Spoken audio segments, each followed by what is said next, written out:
It reads, "Hi, Steve. One of my closest girlfriends from work and I work out at our gym religiously before work, which means we shower and get ready there. The problem is, I've noticed that she's peeing in the shower at the gym as if it's a toilet. The first time I noticed, I was mortified.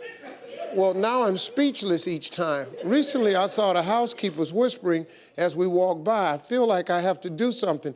Should I say something to my friend or just turn her in? Well, I don't know. This ain't really a good question to ask a dude, because we all pee in the shower, so I don't even know what to tell you. I'm sorry, ladies. I don't know if this is new news to you, but every dude I know pees in the shower because it's refreshing. I'm not gonna call this lady and tell her to stop. Only difference with us is we can fire it straight in the drain.